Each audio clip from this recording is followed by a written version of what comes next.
Hello there. Oh, hello. Hello. Oh, she didn't like that. She said, "We talking about? Are you guys talking to me?" I like her eyes are just glowing a little bit. Hello. She's like, anyway, bye. Thanks for having me. Do you still remember how to do this? Maybe. It's been a minute. Been a minute. Let's see if I. Oh man, it's gonna be a real test. You know, Don't have me do it. it's gonna be a real test. Mm-hmm. But in a way, I feel like it'll be like getting right back on a bike. Yeah, for sure. You know? Yeah. S. Soup.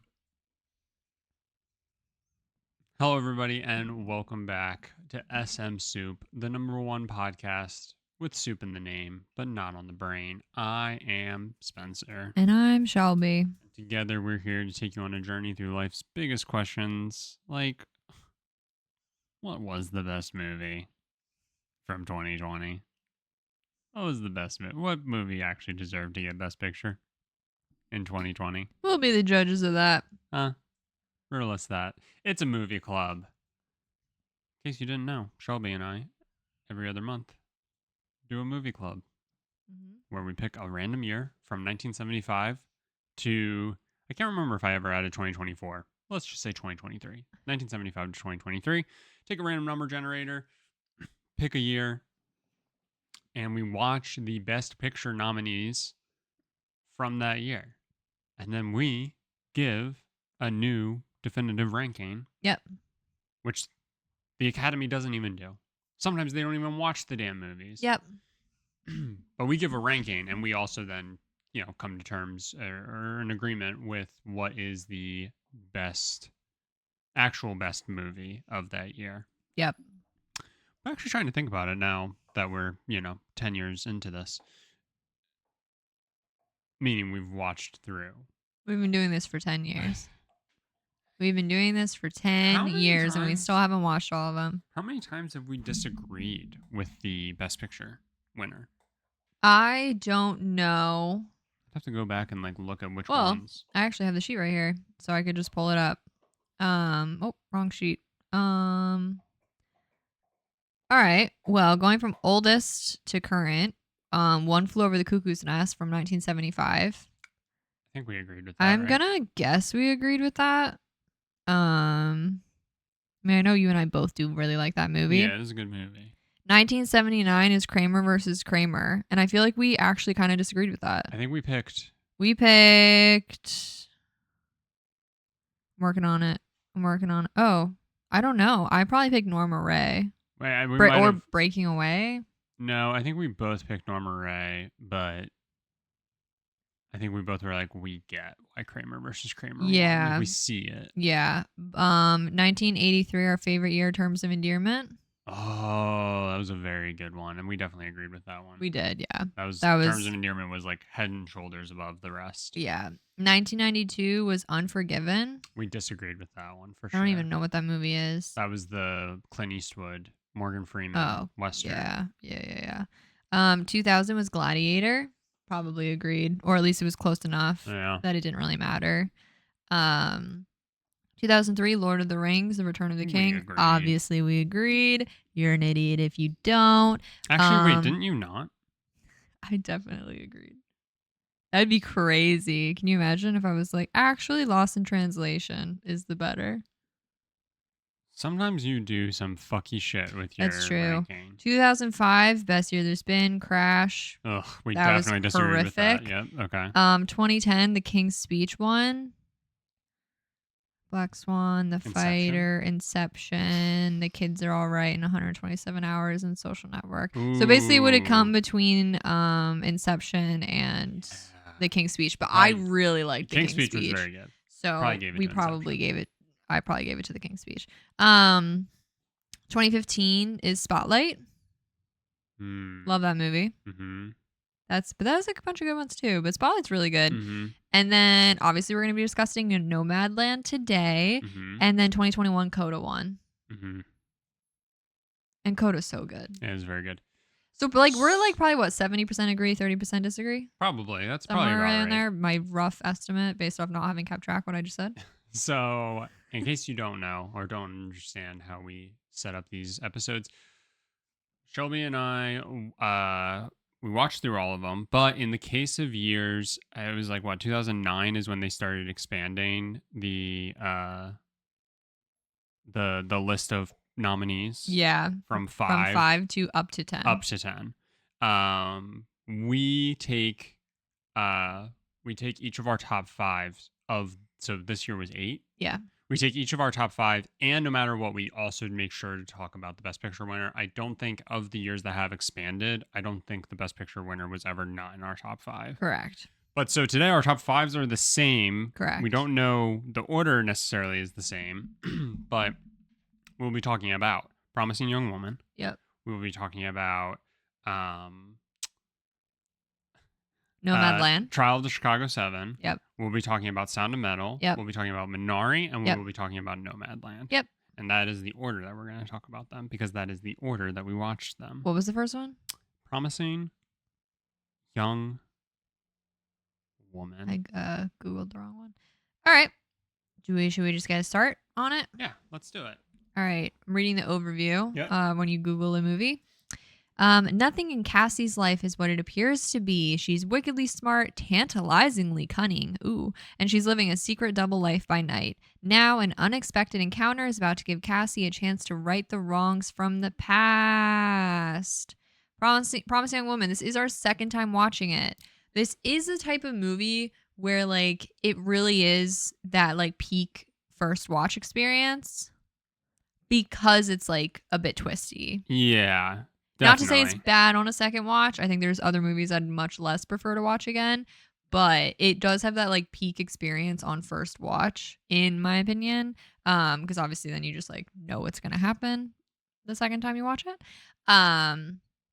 But damn, this movie is very good. I do feel like this movie's, I mean, there's probably going to be light spoilers in all of this. Yeah. They are 2020 movies, so there are a chance you didn't see them, but I also think most are, like, pretty well known by this point. Promising Young Woman, I know, like, really had its moment. The main actress is kind of living this, like, super quote unquote casual life, just like whatever, doesn't matter. But at night, she imitates being drunk, like absolutely can't stand up straight drunk. Mm-hmm. All in the hopes of, well, not hopes, but in the test to see if, like, a guy will, like, quote unquote come to her rescue. And then it always ends up that he takes her back to his place and basically, like, attempts to initiate some sort of, like, sexual interaction. Yep. To which she then snaps out of not being drunk at all. Mm-hmm. And basically, like, calls him out on being a shitty human. Yeah, and it's always like, oh, I'm not like this. Like, I'm a good guy. Like, don't ruin my life, basically. Yeah. And she's like, oh, that's interesting. You all seem to say that. You all seem to be good guys. Right. Yeah. I seem to have it, like, twisted somehow that, like, you weren't about to do what you were about to do. Right. Yeah. So that's, like, the overall base premise of it. Let me tell you, a lot of people. I don't know if you remember the discourse around this movie when it was, like, no, I don't. First coming out and everything. A lot of people really, like, fucking hated that. Like, really? People were very much like, that's really fucked up. And it's just like, what she's doing is really fucked up? Yeah, like, it's just like, what, like, is it, like, sending a good message? Like, no. Should you do this? Absolutely not. No. You shouldn't. But also, like, calling out the movie's saying something. Calling out men for being shitholes and, like, being, dickheads who, like, when the opportunity presents itself, will do shitty things. Right.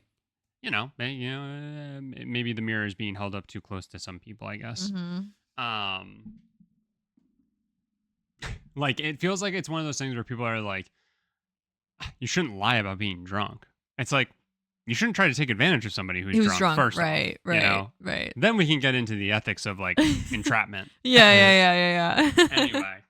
I actually think this movie benefited from us having watched it the first time, because there are a couple of moments, I would say, that are kind of like, it starts to feel a little intense. It's, it's like a thriller in a lot of ways. Mm-hmm. So there are a lot of moments that, like, start to build and feel very intense. And for me, that fills me with anxiety. Okay. And I don't like that. Sure. So kind of having, like, a basis of, like, I do kind of know what's going to happen. Sure.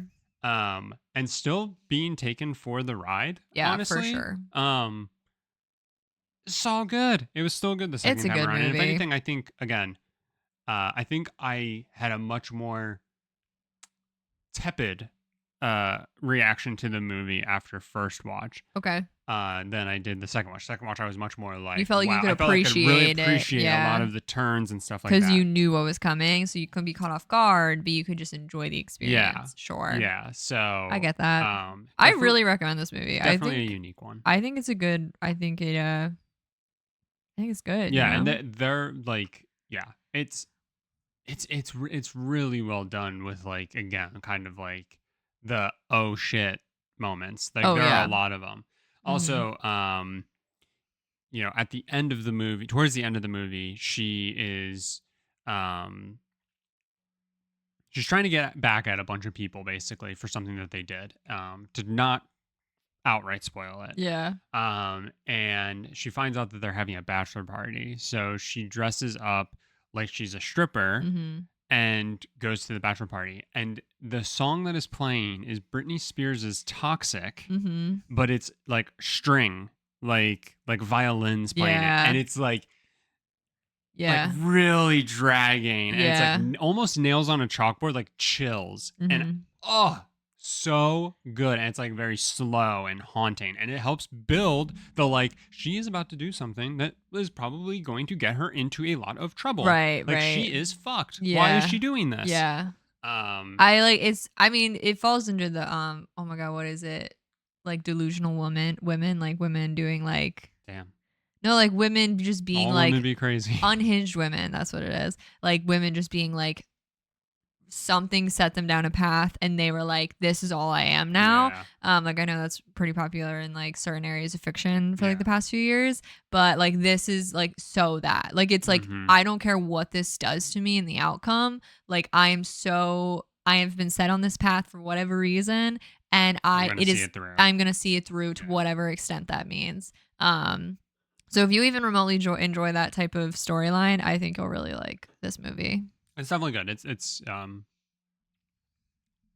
almost shocking that it is like nominated for Best Picture. Yeah. I do think this year as a whole is like, it's an interesting year. It's very fine. Yeah. You know, like a lot of the movies are good, but you also think that like in even like a slightly more stacked year, a lot of these fall off pretty easily. Yeah.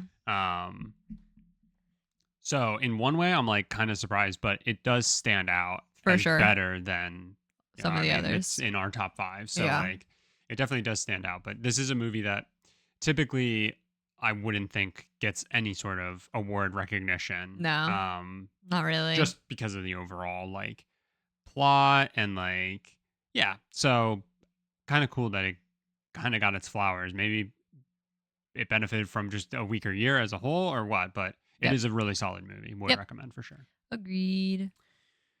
Okay. Trial of Chicago 7. Second one is Trial of Chicago 7. Okay. This film is based on the infamous 1969 trial of 7 defendants charged by the federal government with conspiracy and more, arising from the countercultural protests in Chicago at the 1968 Democratic National Convention.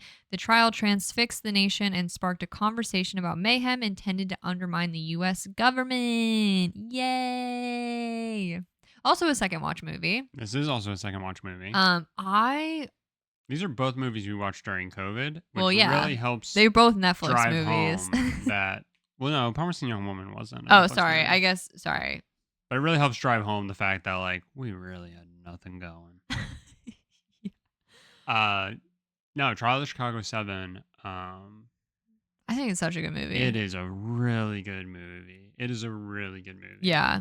And like, is it classic socialist propaganda? Oh, yeah. Of course. Oh, yeah. And that's why I love it. Yeah. It really sucks watching movies like this, and like last movie club we ended up watching Good Night and Good Luck. And both of them center around McCarthyism, which is something that a lot of right-leaning people did, which was to label anybody who disagreed with them and what they were doing as communists, even though that oftentimes what those people are fighting for are equal rights and very socialistic viewpoints. Yeah. Which is just like, hey, maybe everybody deserves a fair shake. And basically, by labeling people as communists, it's a really easy way, especially at that time, to create the Red Scare and create fear in people. Yeah. And it was like a trigger word. Yeah. It's also not too dissimilar to the current political landscape that we're in. And I don't necessarily, I'm not trying, like, I'll both sides it right now for the sake of being fair. Because it is, but like, anytime Trump starts talking about anybody on the left, listen to like the words that he's choosing to use to describe them. Yeah. And again, sometimes that's being lobbed the other way as well, but one side's in power. So, but yeah, it really sucks watching these movies and like how we do see some like how very many parallels strong similarities. Yeah. And yeah, it sucks. It always sucks. Yeah, that part sucks about it. And there's a really powerful moment in this movie where Eddie Redmayne, aka Kermit the Frog, is giving a speech at a park, and he's watching one of his close friends get beat by police officers. They crack his head open, and he slips up and by saying, what is it? He says something along the lines, because I'm going to misquote it, but he says something along the lines of like, if our blood is going to be spilled, let it spill in the streets, or let blood spill in the streets. Yeah. And he meant to say our blood. Yeah. If they're going to spill our blood, let's make sure they spill our blood in the streets so that the people will see it. But there's a funny moment where Sacha Baron Cohen's character points out that Eddie Redmayne's character, I should just know their names, but Eddie Redmayne's character is really bad at Tom Hayden is Eddie Redmayne's character. Tom Hayden's really bad at using I don't know the English I don't know the grammar, the literature, specific thing. So he accidentally says we'll spill blood in the streets instead of we'll spill our blood. Like we'll let our blood spill in the streets. He basically says we're going to spill blood in the streets. He basically is like he's like Tom Hayden constantly shortens his sentences and leaves out like very important words that give clarity of what he's saying. Like he's notorious for this, and he points it out in big, like halfway through the movie, and then it ends up being like a big downfall of Tom Hayden's character. Which again, to be clear, this is all based off a true story. To really put that in. The government tries to use that as like inciting a riot. Yeah. And it's like, well, no, I would argue that the the boy in blue, who was there to specifically cause unrest and then attacked one of them and was the first to get violent. I would say that, that would incite a riot. That would incite, a reaction. Sure. But, hey, what do I know? It's not like we have clear examples of this every fucking year since forever, probably, right? Where somebody who is, the one with the weapon or the one with the showing up and causing unrest, causing people to get skittish, causing people to do things that they wouldn't normally do. Yeah. And then they use that as the excuse to get violent. Tale as old as time. Yeah. As a whole, definitely recommend. It's very interesting. The movie as a whole is done extremely well. I mean, the cast has a very good like back and forth. Like like everyone on the cast felt like really good. Good chemistry. Good chemistry. That was the word I was going for. Thank you. A lot of just like silliness because like they literally are like there are very stereotypical hippies involved. Like there's like, the super like nerdy, just like there's every type of personality on this cast, which makes it really enjoyable to watch. Because the whole baseline is they are having to, by trying to have have all 7 of them be prosecuted, they have to thread a story that all of these 7 coordinated this together and like knew each other and like have this whole like back history, which like they really don't like at all. But so you're watching 7 people who are like being showed to the nation as like these evil doers and, you know, scheming. They're like, they barely know each other and like are being shoved in a room and being forced to like get along in the name of like not making themselves look worse to a jury. It's just there's a lot of, as much as it is very serious and like very like hard to watch for like both history perspective, parallels to today perspective, there's also like a lot of like very light comedy, like heartfelt moments between all of them. It also shows like glaring holes within our systems. Oh my god. Yeah. You know what I mean? Like, oh yeah. Like the judge, for example, is like the judge is super conservative. So he's like very much against these hippies and these socialists and these, you know, all that stuff. And so you just see like the unfairness. Oh my god, yeah. Within that. Yeah. And like it's crazy because like it can go the other way. Like it can just as easily go the other way, that like, and it's just like, it's crazy that like a person in that position can have their own political motives like weigh in and like push the story and narrative however they want. And there's Michael Keaton plays a very, very important role as like the former FBI director, I think, who had gotten pushed out right before this trial happened. Yeah. So a new investigation was done under the new administration, which was trying to crack down on these people. Yeah.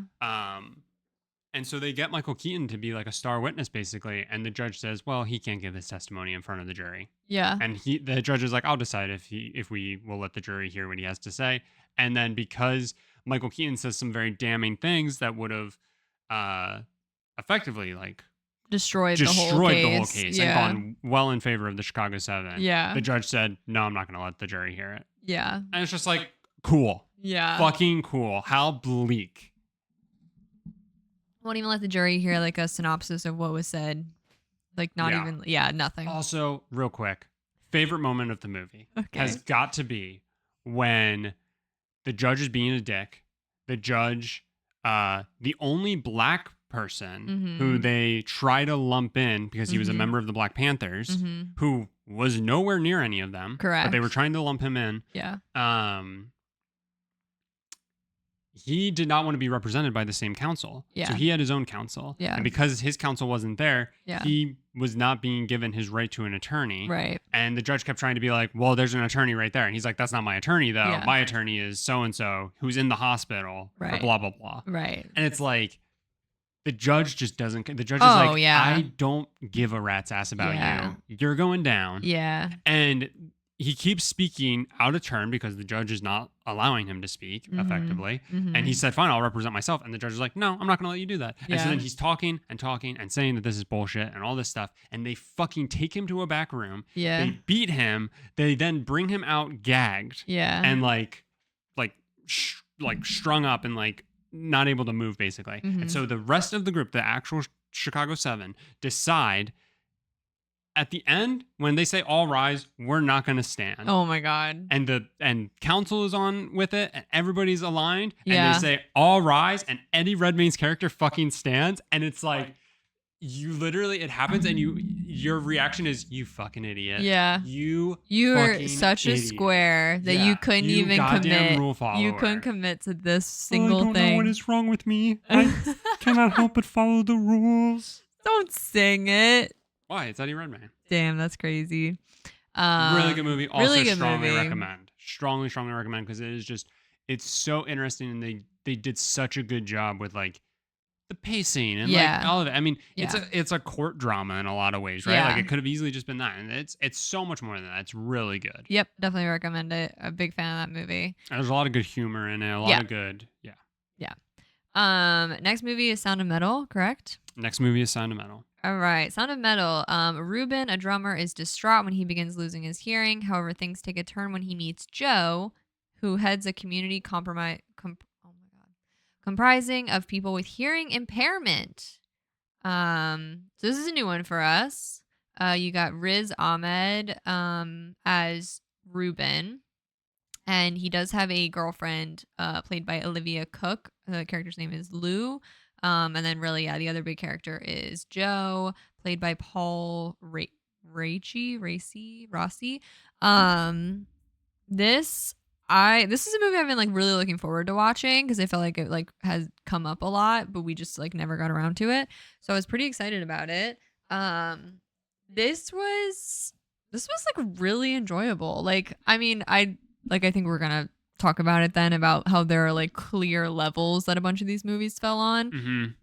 And it's certainly not like, oh my God, that was the best movie. Like, holy shit. But it was like, I mean, I think, I don't know. Like, it was very heartfelt. It was very, you know, I mean, I don't know. I feel like I'm really just like summing it up by just being like, I mean, it's just someone dealing with something difficult in their life that kind of does like, drastically change their life. No, for sure. It's really like it's a really tough watch in a lot of ways because it's like you feel horrible. Yeah, most like you of like the movie. Really, I just noticed you're like, why are you off camera? Oh, I don't know, just because I'm hiding. There are like it's just like it's. I'm trying to think of the word where you just like kind of feel so defeated. Yes. You're like, oh my God. This guy can't win. This fucking sucks. Yeah. It's devastating. Yeah. Right? Like so many moments are just so devastating. And at the same time, it's really beautiful. Yeah, absolutely. And I think it's a movie that can like, the overarching thing is basically like, I think as somebody, a viewer, I think the takeaway should be like, this can happen. Right? Like at any moment, something can happen and you can lose your ability to do X, Y, Z. Yeah. So you should appreciate your ability to do those things and not take things for granted and stuff like that. I think take that's like things a big for granted, and also I think like brings a little bit recognition of like the communities of people who already like that is their existence. You know what I mean? Yeah. Like whether having been born that way or it happens in life, like. I think don't take your relationships for granted. Don't take like I think he kind of does like in a lot of ways with like the community. Mm-hmm. He takes them for granted. Mm-hmm. He it's the whole roller coaster of like fuck this, I don't need this. Oh my God, this is a great support group, and I'm gonna do my own thing. Yeah, and then it goes, oh no, I lost it all. And then it's like, yeah. It also taught me to, if I ever go deaf, to not get cochlear implant. It seems awful. I don't know how accurate it is, but wasn't a good sell for it. I'll say that. Nope. It seemed like it made his life worse in a lot of ways. Yeah. Whether for the sake of just truly showing the lack of acceptance that was there. Well, because basically the whole idea was like, this has happened and now you can't just go back to normal. Like, that's not how that works, is like really the gist of the story. Yeah. But yeah, super heartfelt. I mean, the like way that the like hearing impaired community was represented was like really beautiful. Very beautiful. The relationships, like, I mean, they show him kind of like working with kids who are all like hearing impaired to some capacity.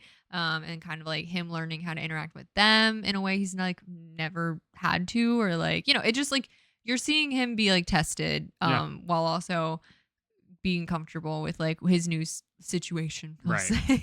And the sound editing in this movie is so fucking good. You always know a movie that obviously focuses on hearing ability is going to be like so sick in terms of how it utilizes sound. And it's always like so good. I also thought that, I thought music was going to play a bigger part in the movie. I did too. And it doesn't. It doesn't. It really doesn't. It's very early. Like, and because he's a drummer. And then it's like, you can't drum anymore. Yeah. And then that's it. I thought it was going to be like, no, I'm going to keep drumming and I'm going to become the best drummer ever while deaf. Yeah, that's what I thought. Me too. And it was going to be like uplifting. In so many ways. In so many ways, it was like devastating. In so many ways, the story was nothing like how I expected it to be. But like I really enjoyed it. Like it was good. But yeah, you're kind of devastated and hopeful the whole time. Yeah. It is really beautiful. Yeah. It's definitely a solid movie. Very solid movie, yeah. But yeah, also, a pretty contained cast too, but really, really enjoyable. The end is again like kind of, the end is like the true moment of acceptance. Yeah. And It's really satisfying. It is so satisfying. Yeah. That last shot is like so good. So beautiful. Yeah. So good. Yeah. Riz Ahmed did a really, really great job. Oh, yeah. Really, really solid. Definitely. It was very good. Would recommend, honestly. Would recommend. I think most people would really enjoy that movie. Next movie we watched is Minari. The synopsis of this is a Korean family moves to an Arkansas farm in search of its own American dream. Amidst the challenges of this new life in the strange and rugged Ozarks, they discover the undeniable resilience of family and what really makes a home. This has crazy good ratings online when you look it up. Like 98% on Rotten Tomatoes. 98% for a movie I've never heard of. And we were like, hot damn, this is going to be so good. And lo and behold, it was really so fucking good. This movie, so good. Like literally, like I know we have said heartfelt now for 3 other movies. So I need to think of another word. But like, tears to your eyes, heartfelt. Yeah. Like very heartwarm. Moving. Yeah, very moving. Very like, I mean, that kind of summed it up. Like family moves here is kind of like, what the fuck are we doing? And then you kind of have to rediscover to be clear, I think they moved to California. Yes, they were in California. And then they moved from California to Arkansas. So, but like they were still Korean. They weren't like Korean Americans. Oh, correct. Like, they immigrated to California. Here. Like this was like first generation of the people who moved. Yes. And so like they still speak Korean, though the kids speak a little English, and the parents do as well. But a lot of the movie is like in and out, and it's mostly subtitled. Yeah. Yeah, like the kids are Korean American, if I understand correctly. Sure. The parents are immigrated from Korea. Right. And like, yeah, the dad of the family like wants to be a farmer. And his whole gist which is that so funny. How many Koreans move here? Yeah. Every year to like America. It was a town that had a pretty like building Korean population. And they were like 5 hours away from Oklahoma City. I don't know. And I think Oklahoma City had like a booming Korean population. Yeah. Like it was blossoming. Yeah. So he was like, you can't get Korean vegetables here. Right. Why don't we grow them ourselves? Yeah. And we'll provide them. Yeah. With this great land that we got. Yeah. And they fucking struggle. Oh my God. They struggle so much. So much. And all they really have are each other. Yeah. Like they like a few people like the fucking crazy guy. The fun part about it is that like, so that is the underlying what's happening, but you're actually mostly following the youngest kid. Like truly, like you are following all of them. But like in terms of like a perspective, you kind of get like the young kids, like he's got to be like 6, 7. No, you don't think? Younger. You think? I don't know. I don't know how old kids are when they can do things. He feels like he's pretty. 4? Really? 5? Are kids that independent at that age? He felt pretty independent. I don't know. It doesn't matter. He's elementary age at like he's max elementary age, and if anything, you're just following like his perspective and like getting mostly his feelings on like what's going on. The youngest kid's name is David. But yeah, I feel like you're getting mostly his viewpoint of his parents reacting to this whole new situation. You're getting his view, like it feels like it's mostly told from the kid's perspective, not exclusively, but mostly. Yeah. So that kind of brings like a lot of lightness to it. Where Room is entirely told through the eyes of a child, but it's mostly the kid's perspective. Slash the kids like overhearing their parents talking about it. And what else was I gonna say? He has like a heart condition. Yeah. So like that's obviously very like scary for them. Yeah. And like it's something that they like have to like keep track of and like make sure that like nothing's gonna. And they've now moved hours away from a hospital. And then. Or an hour away. So they have the mom's mom like come to live with them. So she comes from Korea and like freaking shackles up with them. Yep. She's sleeping on the floor of the boys' room. Yep. Oh my god. And It's just like you honestly you watch the grandmother and the grandson, like you watch their relationship because they had like never met. Right. Because his entire life the grandmother lived in Korea and he lived in the United States. And yeah, you're watching them meet for the first time. You're watching him wild. figure out like what it even means to have a grandma and like his Americanized TV version of what a grandma is versus the woman who shows up at their house she's such a trip. Funny. Oh my god. Like I thought it was so enjoyable. Yeah. Like I mean there's a lot of really devastating things too. Yeah, no, 100%. Like the parents are like constantly fighting over the situation because it's ruining them. Yeah. Like it's like he's put them in such a situation where they're taking on so much burden and like are not getting enough out of it. It's a bit of a do or die situation. Yeah, and he's really putting them in a tough situation all to chase the American dream, which is like noble, but like holy shit. Yeah. And it's not going well. Yeah. Like for most of the movie. And and you know, the mom is constantly saying like what it is that she needs of him, and he's not giving it. Like he's so one track focused. Yeah. Yeah, and then the last 10 minutes, maybe last 5 minutes of the movie really like hits you quick with God. Like really just like the importance of family. Yeah. And like what that all means and all that. So there's like a roller coaster in the last 5 minutes that I will not spoil. Yeah. But highly recommend. Like highly recommend. Such a good movie. Like the ratings a 98 for a reason. Yeah, the ratings are not overselling it. No, not in my opinion. Do recommend. And then the very last movie, the movie that won Best Picture, is Nomadland. A woman in her 60s who, after losing everything in the Great Recession, embarks on a journey through the American West, living as a van-dwelling modern-day nomad. That's all there is. That is, Nomadland is, according to Google, classified as a Western/drama. Is it just because it takes place in the Western United States? Is that all the requirement is? That's really funny. I don't know if a story that takes place in 2011 can be considered a Western. That's so funny. This movie is really interesting with how it is shot because it's almost, you and I have mentioned it to each other, it's almost like it's shot like a documentary. Yes. Like the interactions of the people it's so unique how it feels. Mm-hmm. It doesn't feel like a movie per se. It's like a mix between a documentary and a vlog, like a really well shot vlog. Yeah. In a very good way. No, 100%. It's just such an interesting, like, it's so different, atypical to, you know, what you get from any movie now, right? That isn't just a straight up documentary or a vlog or whatever. And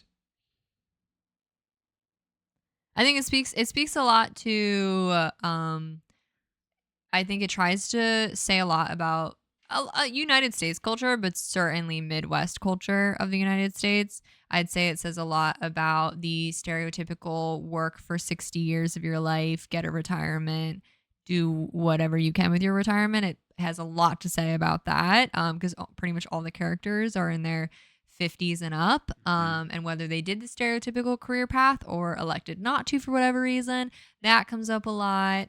It's a lot of, you know, being in your like later years and assessing how quote unquote well you used your time. And again, a lot of the like social rules we're told of how you should live your life and electing to follow or not follow them. It's a lot of, like kind of social constructs, but specifically through the viewpoint of like, I'd say more like 60s and up, like 60s and 70-year-olds.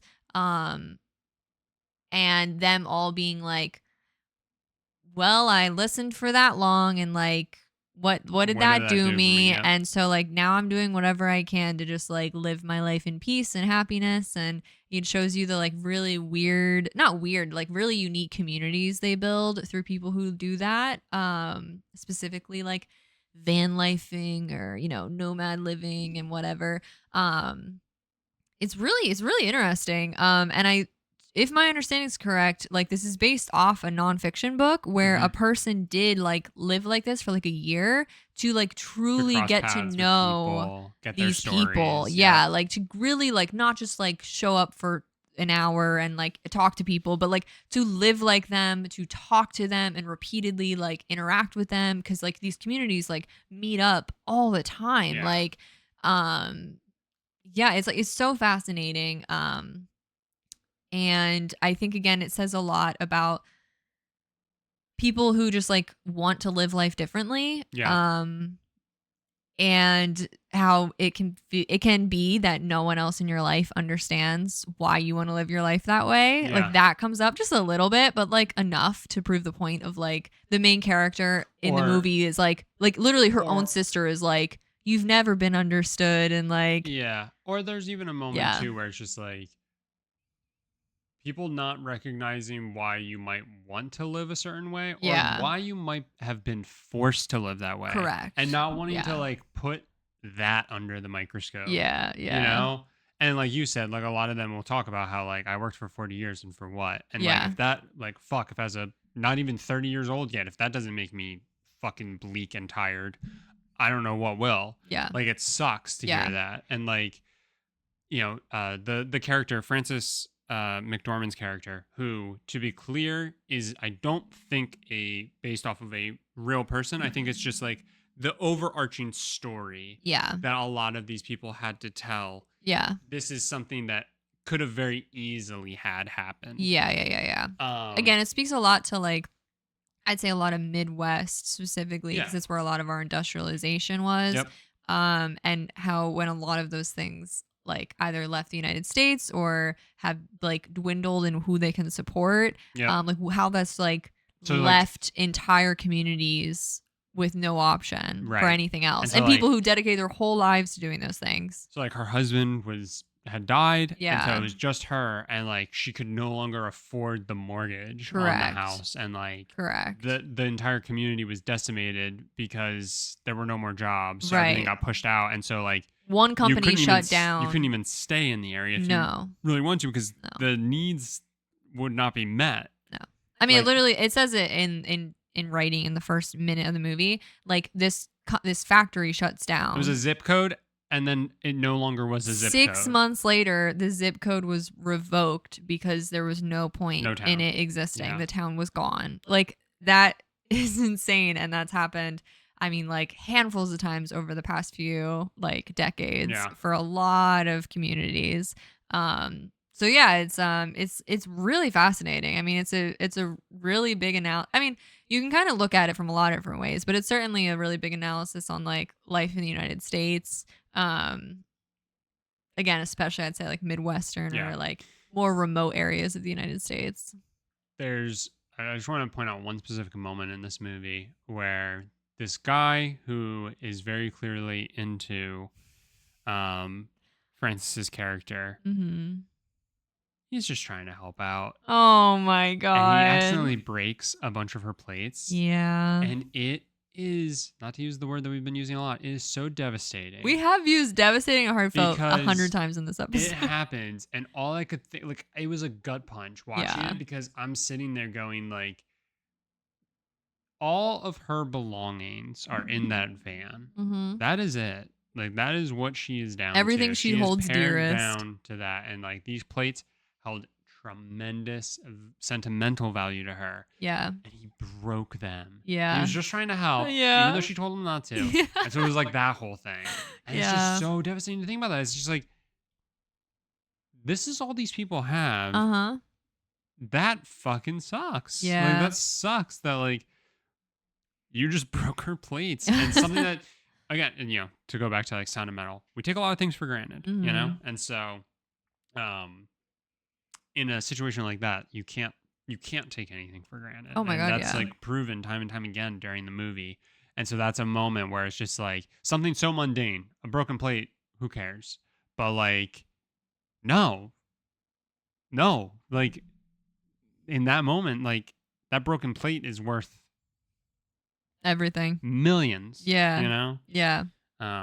Really It's a very crazy. fascinating watch, and honestly, I like almost would be intrigued to read the book, because it would probably dive deeper into some of this. Because I do believe a lot of the characters that the main character interacts with, like, are from the book. Like a lot of the side characters she interacts with are real people that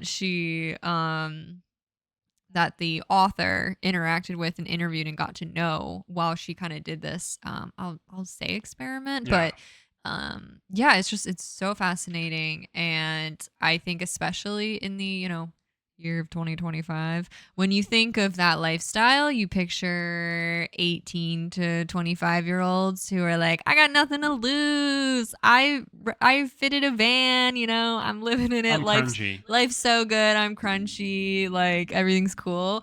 But like it's a very complicated topic, but it's from a very different point of view. 100%. And it's very fascinating. Like, I just can't really say any other word, because it's just like, it's a very different viewpoint, and it was very cool to watch it. And yeah, it was I'd be interested in reading the book, which is also just called Nomadland, in case you're like, what is the book? But yeah, I can absolutely understand why that won.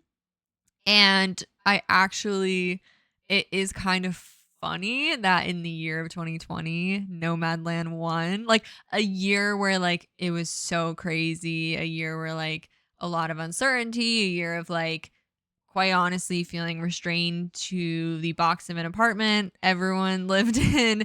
Like, a movie like Nomadland winning is really fascinating.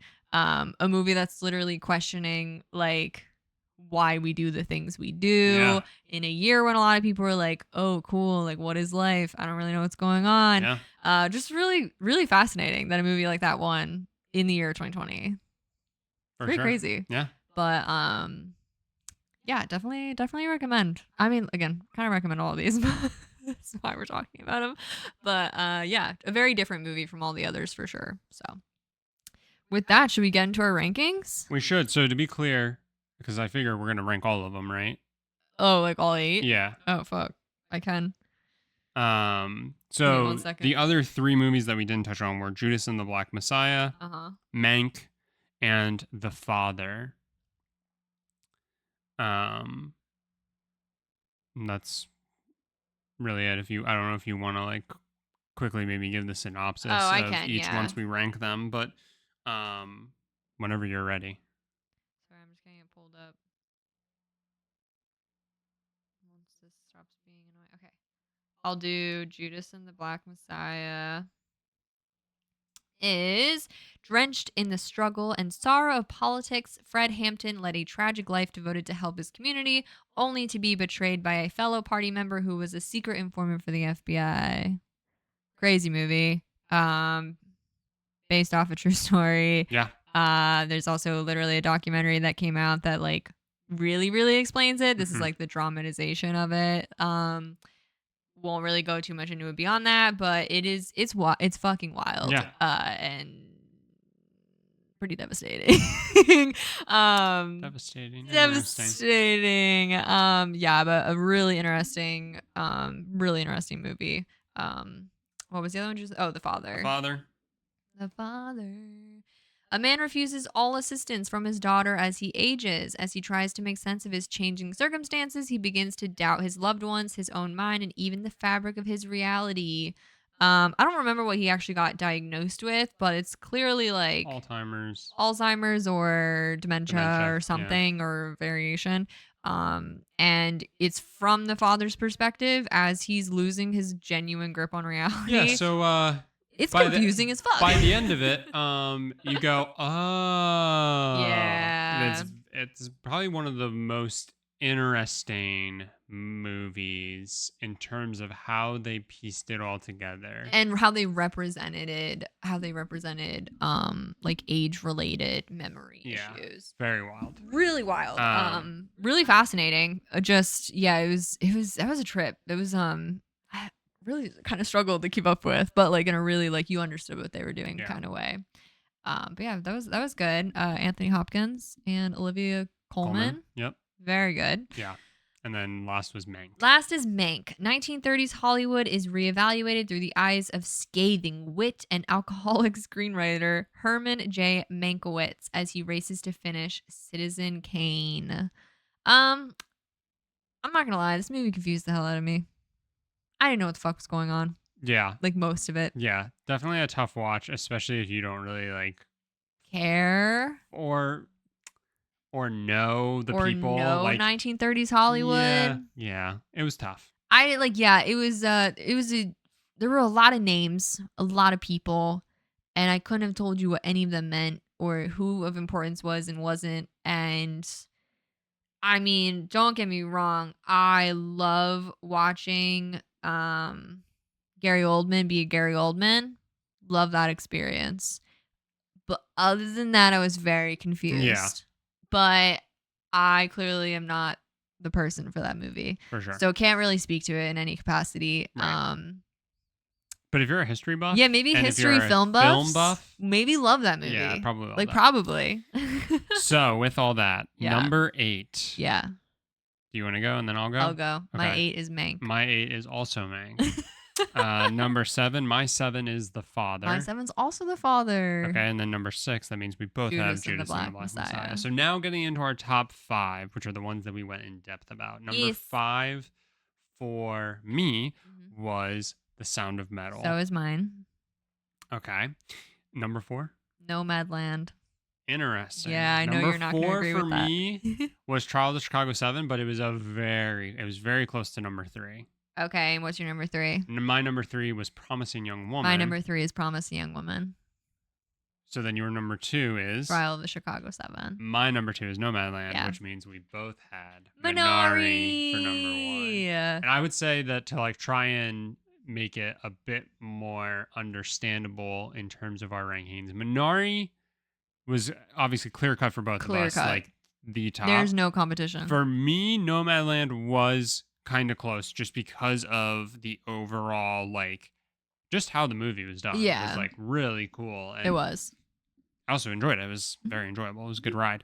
No, like there's Minari and then you gotta jump a good bit. It's a drop off. To get to the next one. I would say like honestly, so like I would say for me 2, 3, and 4 are pretty close. I would agree with like, that. Pretty close. I would agree. With 4 and 3, like Trial of the Chicago 7 and Promising Young Woman for me were like neck and neck. Those two could flip flop for me depending on the day. So I would say like 1 is very clearly Minari. 2, 3, and 4, I think we have the same. We do, just in different orders. But those are definitely close. Yep. And then 5, Sound of Metal for me, like just gets the edge. It does. Over kind of the remaining. But 3. For me, even Judas and the Black Messiah, I was really struggling between Sound of Metal and Judas and the Black Messiah. They were very close for me. Yeah. So I was flip-flopping a lot. Yeah. I would say like those two are pretty close. Small drops to The Father. And then I would say Mank was very clearly my least favorite. Yeah. I would agree with that. Among the group. But yeah, that is it. That's our rankings. Yeah. So real quick, favorite thing to do is to also go through some of the other like nominations and award winners. So best directing, the nominees were Chloe Zhao for Nomadland, Another Round, Mank, Minari, and Promising Young Woman. Nomadland won best directing, and I would actually like pretty easily agree with that. Yeah. Though I do think Minari also, like, I'm glad that it gets the nod there. Yep. For best actor, the nominees were. That's crazy. The nominees were Anthony Hopkins for his role in The Father, Riz Ahmed in The Sound of Metal, Chadwick Boseman posthumously, because he died. Before, I guess, the movie even came out, for Ma Rainey's Black Bottom. Gary Oldman was nominated for Mank, and Steven Yeun of Walking Dead fame was nominated for Minari. And Anthony Hopkins won it for The Father, and I actually don't hate that pick. That's a pretty good pick. I also think Riz Ahmed and Steven Yeun very much would say, like, if it wouldn't have been Anthony Hopkins, I would have hoped it would have been one of those. Yeah, because Steven Yeun was very good at Minari. It was. And yeah, Riz Ahmed was was so good. I mean, that's not an easy role. No, but neither's the father, really. No, and that's why I really liked it. Like he was doing a lot on his own. Yeah, you know what I mean. It was a tiny cast, and it was Anthony Hopkins the whole time. He was doing a lot. He was the whole movie. Yeah. For Best Actress, we've got Frances McDormand in Nomadland, Viola Davis in Ma Rainey's Black Bottom, Andra Day in The United States versus Billie Holiday, Vanessa Kirby in Pieces of a Woman, and Carey Mulligan in Promising Young Woman. So again, one of those situations where we've only seen 2 of these. Yeah. Frances McDormand did win for Nomadland. I like that pick. I actually would have also liked Carey Mulligan for Promising Carey Young Mulligan Woman. did great. So either would have been fine. Best Actor in a Supporting Role, we've got Daniel Kaluuya in Judas and the Black Messiah as Fred Hampton. We got Sacha Baron Cohen from The Trial of the Chicago 7 as Avi Hoffman. So good. Leslie Odom Jr. in One Night in Miami. Paul Ricci for Sound of Metal. Yeah. And Lakeith Stanfield for Judas and the Black Messiah.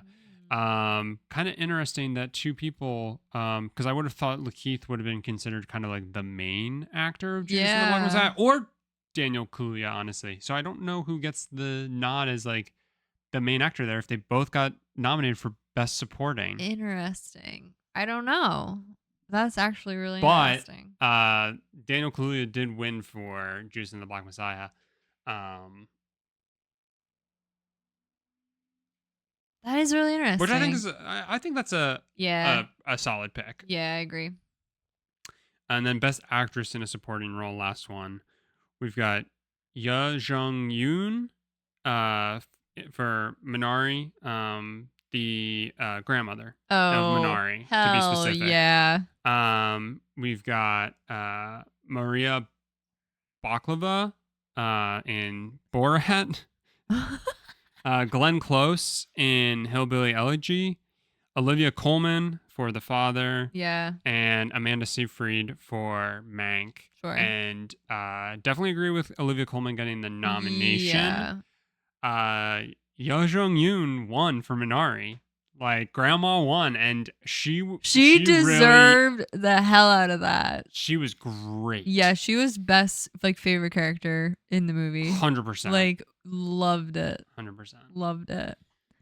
So dang good. Yeah, so definitely go watch Minari. Literally, I would recommend because we did say there were pretty big differences. So had there been a few more like heavy hitters, it probably would have been a little bit more like, oh my god, these were so good, and these were good. Yeah. So I feel like we're really pumping up the year, but I pump it up because almost every movie I could recommend to someone. Yeah, they're all good movies. They're all good movies for the most part. And the only problem is, I will actually say that Minari is kind of a tough sell, I feel like. It is. I think Minari is probably the toughest sell out of most of those movies. Just because of, like how people are, and like, does anybody want to take the time to watch a movie and read? No. And I worry about that. Correct. So I don't know if I'm recommending that to most people. That's true. I also don't know if I'm recommending Nomadland to too many people. Yeah. Because I just don't know if enough people are going to find the entertainment in it. But I think almost all the rest, maybe The Father would be the only other one, and then Mank, obviously, I think is like all right. So if you cut the list in half, to watch that. But I do think if you like movies, and like I would strongly push somebody to watch Minari and Nomadland for sure. Yeah. I think The Father is a ride, like but is enough happening is always my biggest fear with movies like that, and recommending them to people, because I just think so many people just like want the action slop right now. I always that's say kind of where it's at. I always say like recommending to people as if that's a barometer that like means quality, and it doesn't. And I also don't recommend movies to anyone. I try my best not because there's except to you, dear listener. Because truly, I actually hate movies being recommended to me. Like, I hate. Don't waste my time. I hate people telling me what media to intake, like books, movies, anything, because like I'm so thrilled if someone finds something they enjoyed. That does not mean I also need to partake in it. And I think the biggest thing is that like when I try to recommend stuff to somebody, it's because I am viewing it from the lens of like you are the type of person who should like this. Yeah. You try to be very selective. Off of your likes. Or because I do think this is a 10 out of 10 experience. Yeah. And I think you will be a better person for having seen it.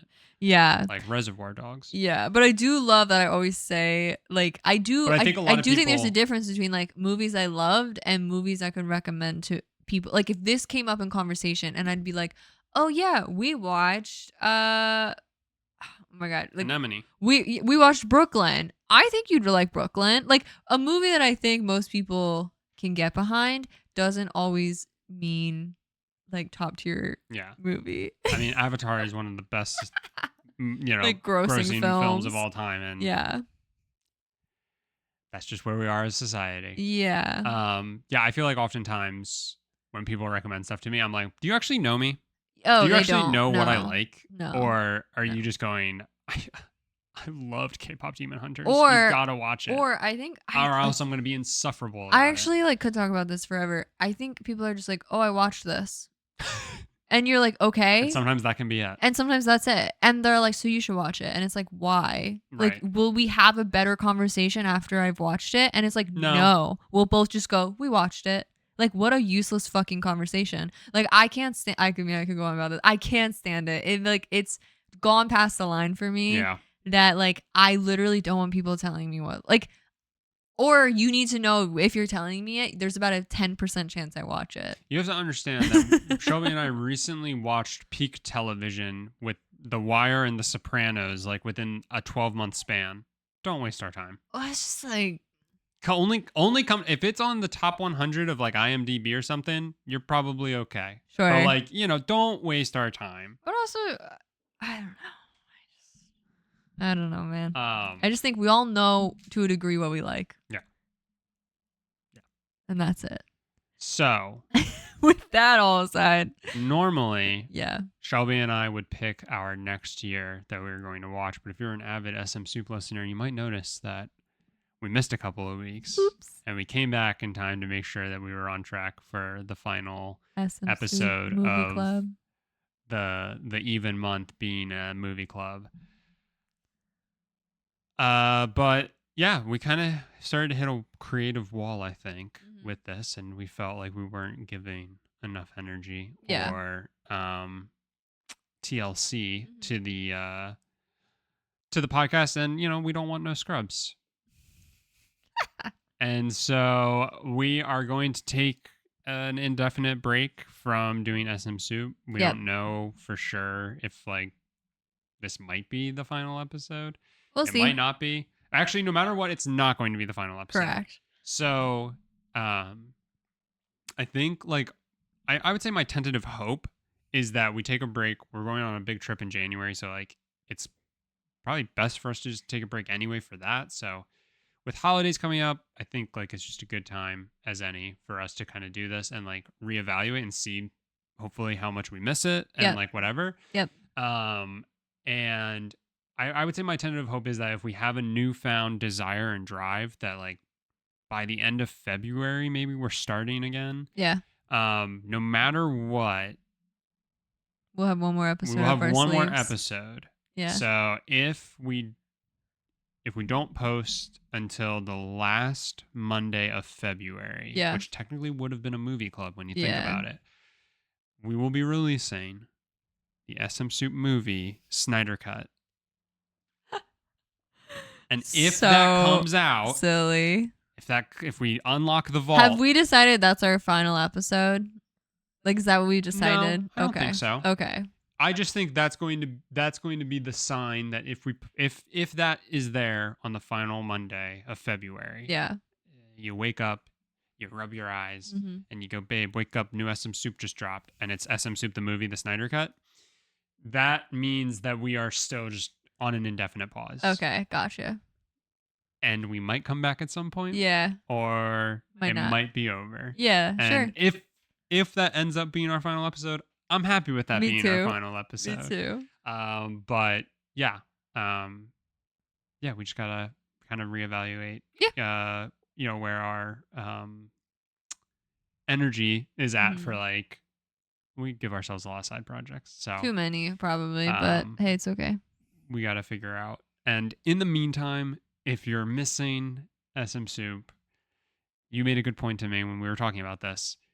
If you go to twitch.tv/thebasementgamer, GAMR, every, hopefully, Tuesday and Thursday, just about twice a week, we stream, play video games, and effectively do, this. If anything, maybe we'll put a bit more effort into having, goofy bits and like things to talk about that are like a little more on track, besides just the games or something that we're playing. But to be determined. But you can go there to still get your fix if that's definitely what you desire. But well, if you've watched any of these movies or have any strong feelings, or are gonna try and tell us that Lord of the Rings, the Return of the King isn't the best of 2003. What was that? I don't know which one. You're wrong. But you can find both of our socials in the description. Again, twitch.tv/thebasementgamer GAMR is where we are relatively twice a week. And yeah, until the next SMSoup, stay brothy.